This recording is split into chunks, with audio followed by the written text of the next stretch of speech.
Hello, I am Ajay Kumar, lecturer in Commerce, Godavarikani. So, retirement of a partner means when one or more partners leaves the firm and the remaining partners continue to do the business of the firm. It is known as retirement of a partner. అంటే సాధారణంగా భాగస్థుడు retirement ఎందుకు అవుతాడంటే అతనికి reasons ఏంటంటే like old age, poor health, strained relations కావచ్చు, వృద్ధాప్యం వలన కావచ్చు, అనారోగ్యం వలన కావచ్చు, లేదా వారి మధ్య మనస్పర్ధలు వచ్చినప్పుడు కావచ్చు, లేదా ఇంకా వేరే కారణాల వల్ల కావచ్చు, పార్ట్నర్షిప్ నుంచి భాగస్థుడు రిటైర్మెంట్ అనేది ఉంచుతాడు. సో ఇది ఇండియన్ పార్ట్నర్షిప్ యాక్ట్ భారత భాగస్వామ్య చట్టం 1932 ప్రకారము విరమణకు అవకాశం ఇచ్చింది. అంటే ఇష్టం లేకుంటే విరమించుకోవచ్చని చట్టం అనేది చెప్తున్నది. సో అది ఎలాంటి భాగస్థుల మధ్య ఒప్పందాన్ని బట్టి భాగస్థుల మధ్య అంగీకారంతో భాగస్థుడు విరమించవచ్చును. కావున ఈ విరమణ సందర్భంగా విరమించదలిచినచో ఇతర భాగస్థులకు ఎలా తెలియజేయాలంటే నోటీస్ ద్వారా తెలియజేయాలి. ఎలాగైతే ప్రవేశం సందర్భంగా కొన్ని అకౌంటింగ్ ట్రీట్మెంట్స్ ఎలాగైతే చేస్తామో విరమణ సందర్భం కూడా, అంటే భాగస్థుడు సంస్థ నుంచి బయటికి వెళ్తున్నాడు కాబట్టి దాని సందర్భం కూడా కొన్ని ట్రీట్మెంట్స్ అనేటివి చేయవలసి ఉంటుంది. అంటే కొన్ని మార్పులు చేర్పులు చేయవలసి ఉంటుంది సంస్థ పుస్తకాలలో. అవి ఏంటంటే new profit sharing ratio or gaining ratio, అంటే లాభ నష్టాల నిష్పత్తిలో మార్పు కావచ్చు. Next treatment of goodwill కావచ్చు. Revaluation of assets and liabilities, అంటే ఆస్తి అప్పుల పునర్మూల్యాంకనము. Next treatment of undistributed profits reserves, అంటే పంచని ఏవైతే సంచిత లాభాలు ఉన్నాయో వాటి యొక్క నష్టము కావచ్చు, లేదా రిజర్వులు, వాటికి సంబంధించిన treatment. Next transfer of amount due to retiring partner to his loan account, అంటే విరమణ చెందే భాగస్తునికి లోన్, అంటే బాకీ ఉన్న మొత్తము అతను ఎలాగైతే విరమణ చెందుతుండో అతని అప్పు ఖాతాకు మళ్లించడం కావచ్చు. కానీ ఇవి ఎవరైతే విరమణ చెందినప్పుడు సంస్థ యొక్క పుస్తకాల్లో చేయవలసిన మార్పులు అన్నట్టు. కావున first new profit sharing ratio and gaining ratio. Okay, as soon as a partner retires, the profit sharing ratio of the continuing partners get changed. The share of the retiring partner is distributed amongst the continuing partners in the absence of information. The continuing partners take the retiring partners share in their profit sharing ratio or in an agreed ratio. Gaining ratio is equal to new ratio minus existing ratio. అంటే ఈ విరమణ సందర్భంలో కొనసాగే భాగస్థులు సంస్థ నడుపుతారు కాబట్టి భవిష్యత్తు లాభాలు కూడా వారే తీసుకుంటారు. ఎగ్జాంపుల్ ఏంటంటే ఎక్స్ మరియు వై జెడ్లు ఒక సంస్థలో భాగస్థులు. వారి యొక్క లాభ నష్టాల నిష్పత్తి ఎట్లుందంటే 4:3 నిష్పత్తిలో ఉంది. ఒకవేళ సపోజు అందులో ఒక అతను వై అనుకుందాం, వై విరమించినట్లయితే భవిష్యత్తు లాభాలు పాత నిష్పత్తిలో కానీ లేదా కొత్త నిష్పత్తిలో కానీ పంచుకుంటారు. సో ఎవరైతే విరమణ చేస్తున్నాడో అతని వాటాను ఎక్స్ మరియు ఉన్న భాగస్తులు, మనం వై విరమించుకున్నాడు అనుకున్నాం కదా, ఎక్స్ మరియు జెడ్లు తీసుకుంటారు. కావున ఈ ఎవరైతే విరమిస్తుండో అతనికి వారికి రావాల్సిన మొత్తంను చెల్లించవలసి ఉంటుంది. ఎవరు చెల్లించాల్సి ఉంటుంది? ఇప్పుడున్న భాగస్తులు ఎవరు? ఎక్స్ మరియు జెడ్. ఈ సందర్భంగా కొనసాగుతున్న భాగస్తులు ఎవరైతే ఉన్నారో వాళ్ళు ఎంత ప్రయోజనం పొందుతున్నారో లెక్కగట్టి లభించే నిష్పత్తినే గెయినింగ్ రేషియో అని అంటారు. So gaining ratio is equal to new ratio minus existing ratio. ఓకేనా? కావున ఒకవేళ విరమణ పొందిన తర్వాత పాత నిష్పత్తి మధ్య తేడానే నిష్పత్తి అవుతుంది. తద్వారా పాత నిష్పత్తి మరియు కొత్త నిష్పత్తి మధ్య తేడానే లాభించే నిష్పత్తి అవుతుంది. ఒకవేళ నిష్పత్తి లెక్కలు ఇవ్వకపోతే ఓల్డ్ రేషియో ప్రకారమే ఫ్యూచర్లో ప్రాఫిట్స్ ఇద్దరు పంచుకుంటారు.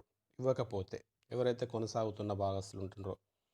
కావున ఎక్స్ మరియు వై, జెడ్ మరియు వై లాభ నష్టాలు మనం ఏమనుకున్నాం? 4:3:2 నిష్పత్తిలో పంచుకుంటున్నామని చెప్పుకున్నాం. కావున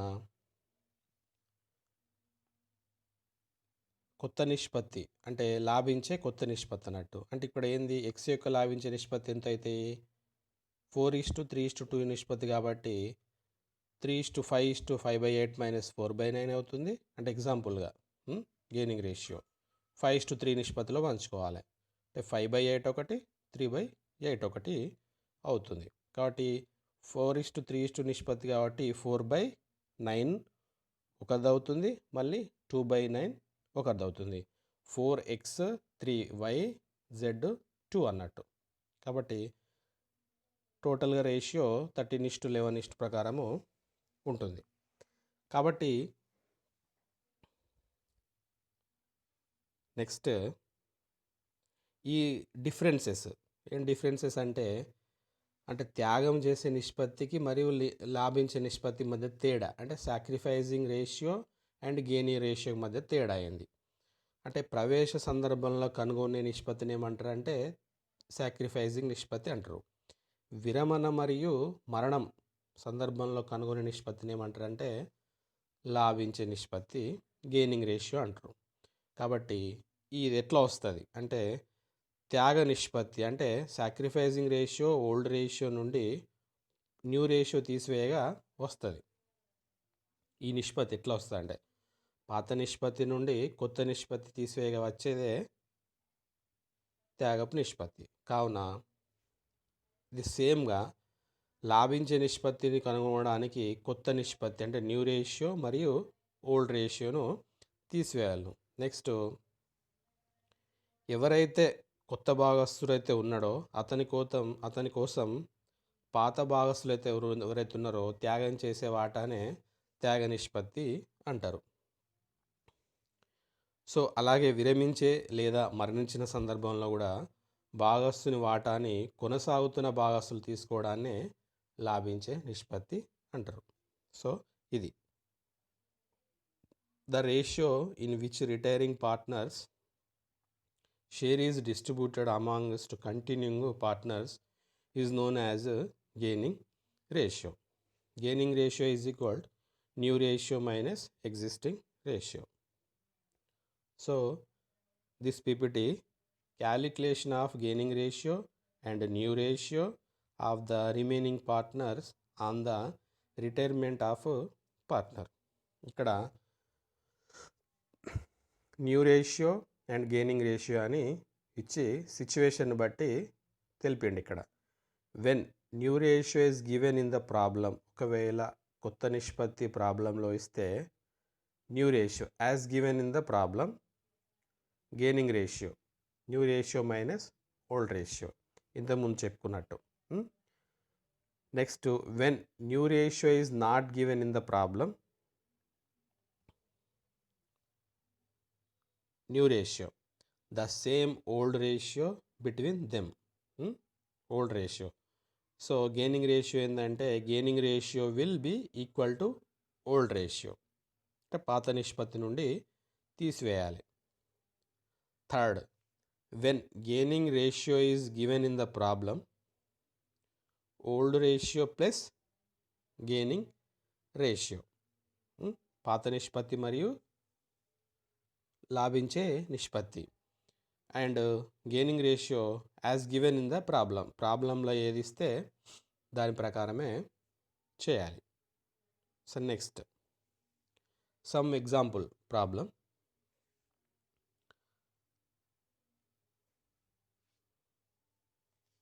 దానికన్నా ముందు ఈ లాభ నష్టాల నిష్పత్తిలో మార్పు ఎలా అంటే, కొత్త భాగస్థుడు ఎవరైతే ఉన్నారో new profit sharing ratio and gaining ratio ఉంది కదా, విరమించడం వలన మిగిలిన భాగస్థులు లాభ నష్టాలు నిష్పత్తి అనేది మారుతుంది. అంటే విరమించే వాని వాటాను కొనసాగుతున్న భాగస్థులు తీసుకుంటారు, ఎందుకంటే వెళ్ళిపోతున్నాడు కాబట్టి. ఈ సందర్భంలో కొనసాగుతున్న భాగస్థులు ఎంత ప్రయోజనం పొందుతున్నారో కనుగొనేందుకు కట్టే నిష్పత్తినే లాభించే నిష్పత్తి ఆర్ గెయినింగ్ నిష్పత్తి అని అంటారు. ఇదొకటి. నెక్స్ట్ గుడ్ విల్ అని చెప్పుకున్నాం. దానికన్నా ముందు ఆస్తి అప్పుల పునర్మూల్యాంకనం. ఇదేంటంటే భాగస్థుని ప్రవేశ సమయంలో ఎలాగైతే పద్ధతిని అనుసరిస్తామో సేమ్ యాస్టీస్గా పునర్మూల్యాంకన ఖాతా తయారు చేస్తాము. ఎందుకంటే భాగస్థుని ప్రవేశం సందర్భంగా పునర్మూల్యాంకనం చేస్తాం కాబట్టి ఈ పునర్మూల్యాంకన ఈ రివాల్యుయేషన్ అకౌంట్ మీద వచ్చిన లాభం లేదా నష్టాన్ని మొత్తం భాగస్థులు అంటే విరమించే భాగస్థునితో సహా వారి యొక్క క్యాపిటల్ అకౌంట్స్కి ఓల్డ్ రేషియో ప్రకారము పంచుతాం మనం, ఎందుకంటే వాళ్ళు ఓల్డ్ రేషియో ఉన్నప్పుడే పంచుకోవాలి. Next treatment of undistributed profit or loss. కావున పుస్తకాల్లో ఏదైతే కనిపిస్తుందో రిజర్వ్, సంచిత లాభాలు కావచ్చు, నెక్స్ట్ పాత లాభాల నిష్పత్తి ప్రకారము ఏదైతే ఉందో రిజర్వ్ లేదా వారి భాగస్థులకు పంచాలి. కావున మరొక విధంగా ఏంటంటే విరమణ చెందే భాగస్థుని వాటా మాత్రము అతని మూలధన ఖాతాకు మాత్రము క్రియేట్ చేయాలి, ఎందుకంటే అతను విరమిస్తున్నాడు కాబట్టి అతని క్యాపిటల్ అకౌంట్కి క్రియేట్ చేయాలి. కావున ఆస్తి అప్పుల పట్టికలో లాభ నష్టాల ఖాతా డెబిట్ నిల్వ ఉంటే దానికి వ్యతిరేకంగా ట్రీట్మెంట్ అనేది వస్తుంది. అదేది రిటైర్మెంట్ ఆఫ్ పార్ట్నర్ అప్పుడు. నెక్స్ట్ అప్పు ఖాతా లోన్ అకౌంట్ అయితే ఏది ఉందో దాన్ని అప్పులు చెల్లించడానికి, అంటే ఇది ఎంత పైన అన్ని సర్దుబాట్లు చేసిన తర్వాత భాగస్థునికి ఎంత చెల్లించాలి, అంటే విరమణ చేసే భాగస్థునికి ఎంత చెల్లించాలనేది మొత్తంగా కనుగొంటాం. సో కనుగొన్న తర్వాత అది అతని అప్పు ఖాతాకు మళ్ళించి ఆస్తి అప్పుల పట్టిలో చూపెట్టాలి. Okay. Next so one problem. C, P and S were partners sharing profits 2/5 and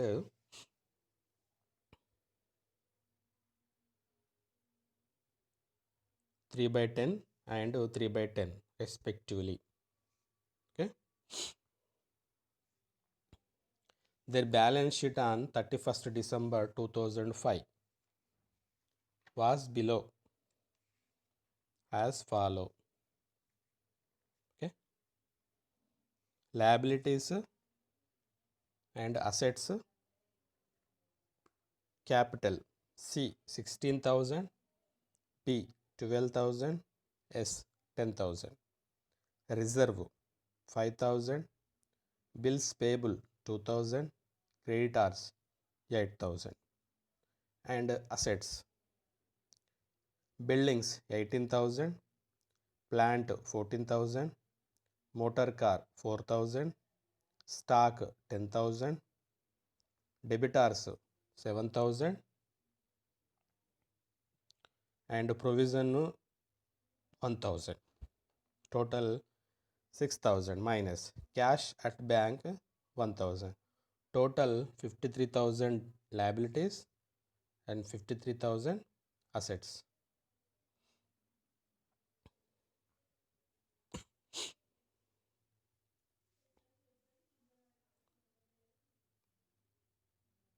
P retires on that date on the following terms.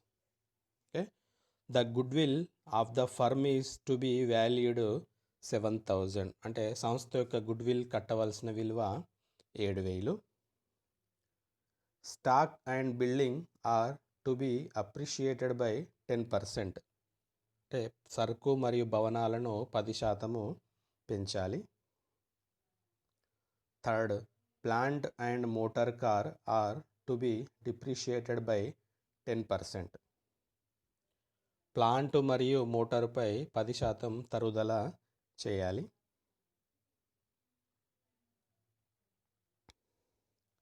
Liability for the payment of gratuity to worker 2,000 is not yet recorded in books but the same is to be provided for. అంటే కార్మికులకు చెల్లించవలసిన gratuity 2,000 పుస్తకాల్లో రాయలేదు, దానిని ఏర్పాటు చేయాలి. Number 5, provision for bad debits is not more necessary. రాని బాకీలకు ఏర్పాటు అవసరం లేదు, ఎందుకంటే ఆస్తి విలువ పెరగడం వలన. Number 6, it is decided not to maintain goodwill account in the books. పుస్తకాల్లో గుడ్విల్ ఖాతాను వ్రాయకూడదు మరియు నిర్ణయించినారు. Next, the amount payable to P is to be paid in 3 equal annual instalments beginning from 1st January 2006 with interest at 10% annum. పికి చెల్లించవలసిన మొత్తం 3 సమాన సంవత్సరిక వాయిదాలలో January 1, 2004 నుండి సంవత్సరానికి 10% వడ్డీతో చెల్లించవలెను. So now start journal entries. So అంతకుముందు రివాల్యుయేషన్ అకౌంట్ చేద్దాము. So first particulars amount. Okay,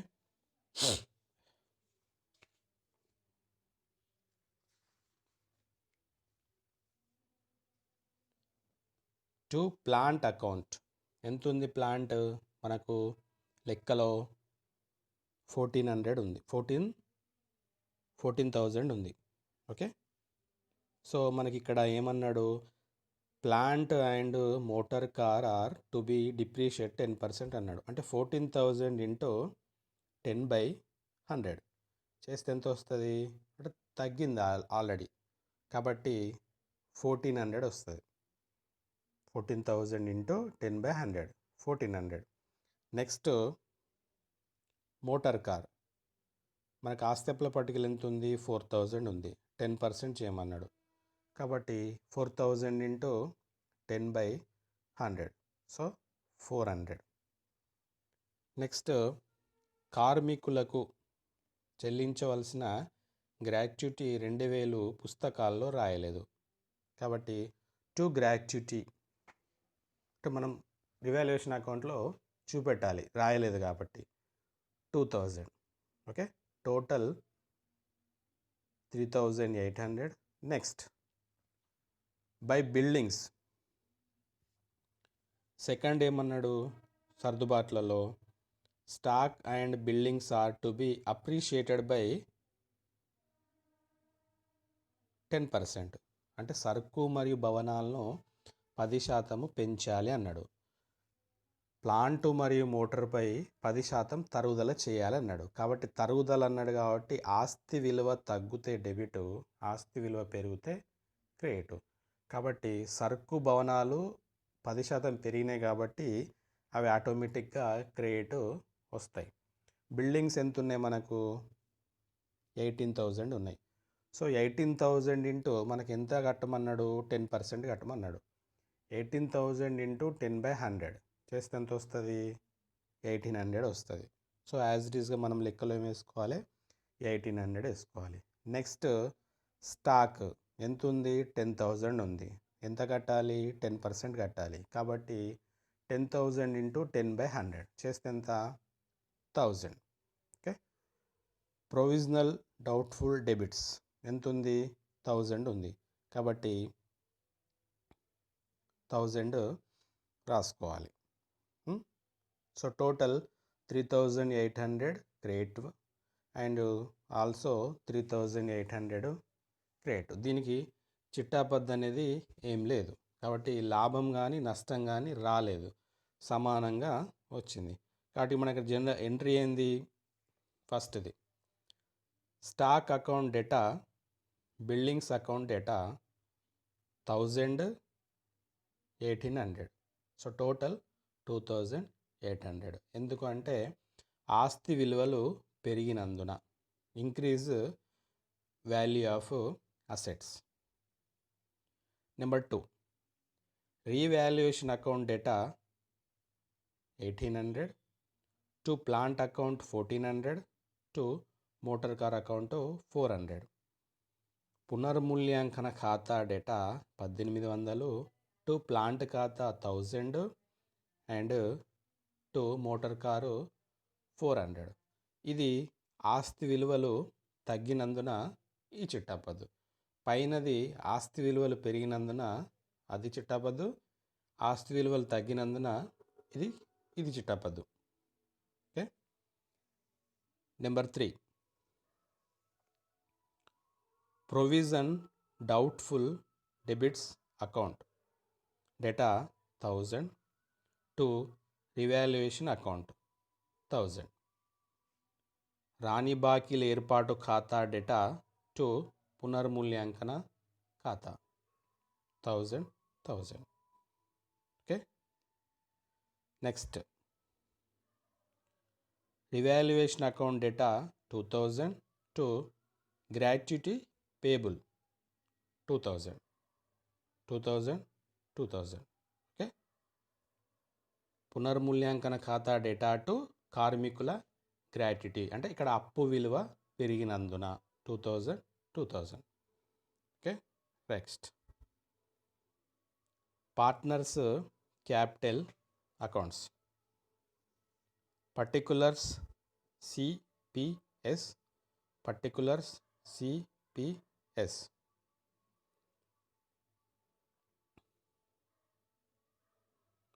ఇక్కడ పుస్తకాల్లో గుడ్విల్ ఖాతాను వ్రాయకూడదని నిర్ణయించడం అయినది. ఓకేనా. The goodwill of the firm is to be valued 7000.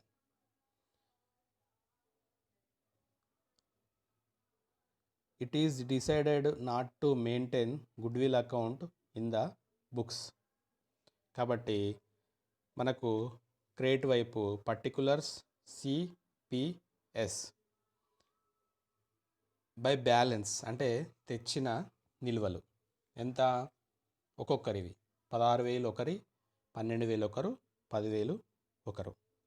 By reserve ఖాతా ఎంత? రిజర్వ్ ఎంత ఉంది? 5,000 ఉంది. కాబట్టి 2,000 ఒకరికి, 1,500 ఒకరికి, 1,500 ఒకరికి. 2/5, 3/10, 3/10 ప్రకారము పంచుకోవాలి. నెక్స్ట్ బై గుడ్విల్ ఖాతా ఎంత ఉంది? 7,000 తెచ్చారు కాబట్టి నిష్పత్తి ప్రకారం పంచాలి. 2,800, 2,100, 2,100. Okay. Total 13,600, 15,600, 2,800. Same as it ఈస్గా అమౌంట్ 2,800, 15,600, 13,600. టు గుడ్విల్ ఖాతా, మనం గుడ్విల్ ఖాతాను రాయొద్దని చెప్పాడు కాబట్టి మనం ఏం రాసుకోవాలి ఇక్కడ? చిట్టాపద్దు C entry. Goodwill account data ఎంత? 7,000. To C capital account 2,800, P capital account 2,100, to S capital account 2,100. Okay. ఇక్కడ క్రెడిట్ వైపు. సో డెబిట్ వైపు C capital account 4,000, S capital account 3,000, to goodwill account 7,000. Okay.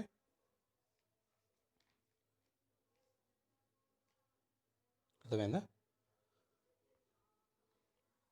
Goodwill ఖాతా data to C PS గుడ్విల్ను సృష్టించినాం కాబట్టి ఇట్లా వచ్చింది 2800, 2100, 2100. ఇక్కడ రైట్ సైడ్ డెబిట్ వైపు గుడ్విల్ను రద్దు చేసినాం కాబట్టి ఇద్దరికి మాత్రమే పంచినాం, సి మరియు ఎస్. ఇక్కడ ముగ్గురు భాగస్తులలో పి అనే వ్యక్తి రిటైర్మెంట్ అయిపోతున్నాడు కాబట్టి అతనికి సంబంధం లేదు. కాబట్టి మిగతా ఇద్దరికి మాత్రమే మనము రద్దు చేయాలి. కాబట్టి గుడ్విల్ను రద్దు చేసినందున ఆ చిట్టబద్దు, గుడ్విల్ సృష్టించినందున చిట్టబద్దు. ఇక్కడ మనము క్రెడిట్ వైపు సృష్టించినాము, ఇక్కడ రద్దు చేసినాము. Next P capital account data 15600 to P liability account data 15600. Okay. P మూలధనం ఖాతా 15600 టు పి అప్పు ఖాతా 15600. ఇది ఎక్కడిది సార్ అంటే ఎస్ మొత్తం ఎంత 13600, పి ఎంత 15600. ఇతను వెళ్ళిపోతున్నాడు కాబట్టి అతని అప్పు అనేది అక్కడి చూపెట్టినాం ఇక్కడ to P liability account 15600. Okay. కాబట్టి టోటల్ 13600, 15600, 2800. సో ఇక్కడ కూడా 2800, 15600, 13600. సో తీసివేస్తే 2800 మైనస్ 4000 బ్యాలెన్స్ ఎంత 16800. సో 15600, 15600. సో లాస్ట్ది ఎస్ 13600 మైనస్ 3000 తీసేస్తే ఎంత 10600. ఇవి ఇక్కడ బ్యాలెన్స్ షీట్లో లయబిలిటీ వైపు రాసుకోవాలి. సరే, ఈ గుడ్విల్ది అర్థం కావట్లేదంటే గుడ్విల్కి సంబంధించిన లెక్కలు నెక్స్ట్ క్లాస్లో చేసుకుందాం. Okay. Balance sheet, liabilities, assets, Capitals CS. ఎందుకంటే పి రాడు, ఎందుకంటే పి ఆల్రెడీ అప్పు ఖాతాగా ఇక్కడ మనము చూపెడతాం, లోన్ ఖాతాగా. కానీ మూలధనాలు మాత్రంలో రాయడానికి లేదు. సి 16800 ఎక్కడిది అంటే ఇక్కడిది 16800. Next yes 10600. క్రెడిటార్స్ ఎంత ఉన్నాయి 8000. ఓకే. బిల్స్ పేబుల్ ఎంత 2000. పి లోన్ అకౌంట్ ఇక్కడ పి లోన్ ఖాతా 15600. గ్రాడ్యుటీ పేబుల్ ఎంత 2000. Okay. Assets cash at bank ఎంత ఉంది 1000. స్టాక్ 10,000 అన్నాం. ఇక్కడ మనకు ఏమి ఇచ్చిండు, stock and buildings are to be appreciated by 10% అన్నారు, పెరిగినాయి కాబట్టి 10,000 plus 1000 11,000. Next plant and motor car are to be depreciated by 10% అన్నాడు కాబట్టి ప్లాంట్ ఎంత 14,000 minus 1400 12,600. Okay. Next motor car 4000 ఏమన్నాడు, మోటార్ కార్ కూడా డిప్రిషియేట్ కాబట్టి minus 400 3,600. Next debtors 6,000 plus provision 1000 కాబట్టి 7,000. నెక్స్ట్ బిల్డింగ్స్ 18,000 అప్రిషియేటెడ్ అన్నాడు 10% ప్లస్ 1800 చేస్తే 19,800. Total 55,000 and 55,000.